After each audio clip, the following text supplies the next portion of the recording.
নমস্কার।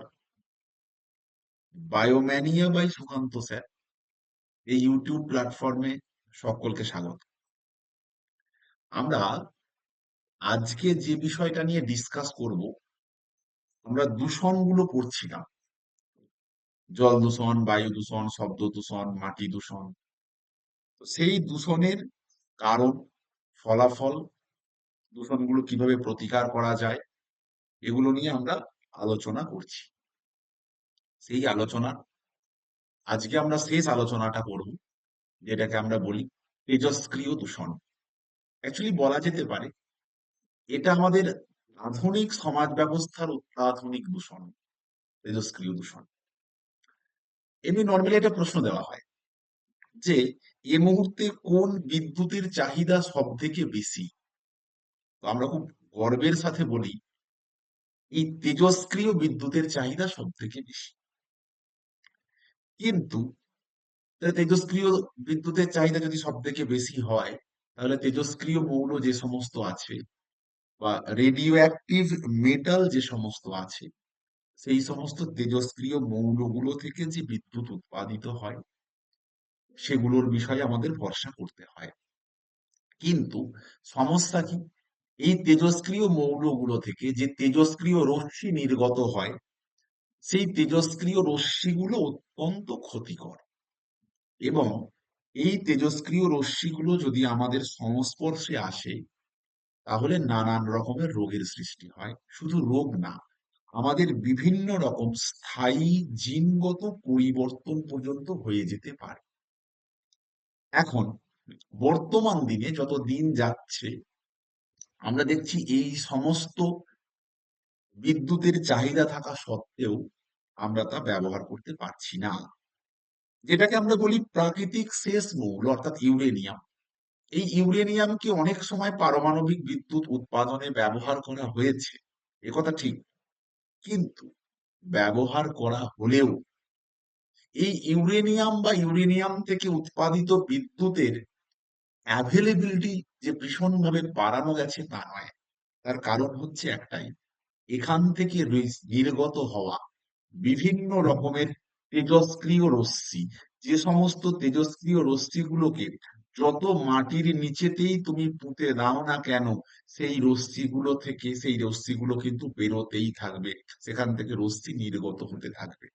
আর এই রশ্মি নির্গত যদি হতে থাকে বা রশ্মি যত নির্গত হবে, ওই রশ্মি তোমার আমার সংস্পর্শে যখনই আসবে, তখন ন্যূনতম কারণটাই হবে স্কিন ক্যান্সার। ইমিউনিটি সিস্টেম ভেঙে পড়বে। অনাক্রমণ তন্ত্র যদি ভেঙে পড়ে, তাহলে আমরা রোগ প্রতিরোধ করার ক্ষমতাটাই হারিয়ে ফেলব। তাই বর্তমান দিনে পারমাণবিক বিদ্যুতের অত্যধিক চাহিদা থাকা সত্ত্বেও আমরা তা ব্যবহার বেশি করতে পারছি না। এবং এই যে পারমাণবিক বিদ্যুৎ যদি চালু করা যায় আমাদের মতো দেশে, যেখানে এত পপুলেশন, এত বিদ্যুতের ডিমান্ড, সেরকম দেশেও কিন্তু বিদ্যুতের ইউনিট হয়তো 1 টাকা হয়ে যাবে বা 2 টাকা হয়ে যাবে, কিন্তু তবুও এটাকে আমরা ব্যবহার করতে পারছি না এই কারণের জন্যই। তো এই যে রেডিও অ্যাক্টিভ পলিউশন গুলো কি কি কারণে হচ্ছে, তাহলে রেডিও অ্যাক্টিভ মেটাল থেকে রেডিও অ্যাক্টিভ পলিউশন হয়।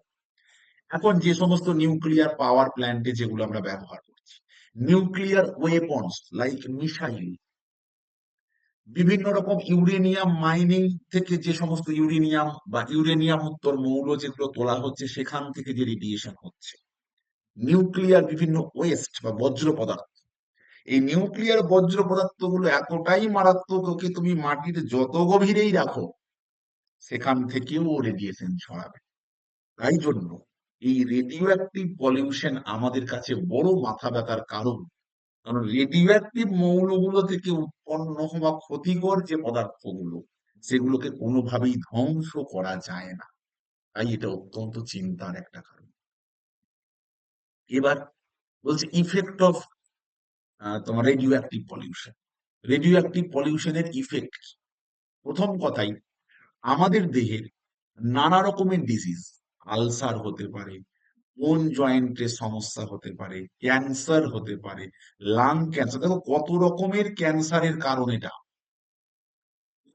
লাং ক্যান্সার, স্কিন ক্যান্সার, বোন ক্যান্সার, আই বিভিন্ন রকম চোখের প্রবলেম, বোন জয়েন্টসে যন্ত্রণা, আলসার এবং ইমিউনিটি সিস্টেম। এমনকি এই রশ্মি আমাদের স্থায়ী জেনেটিক্যাল পরিবর্তন পর্যন্ত করে নিতে পারে।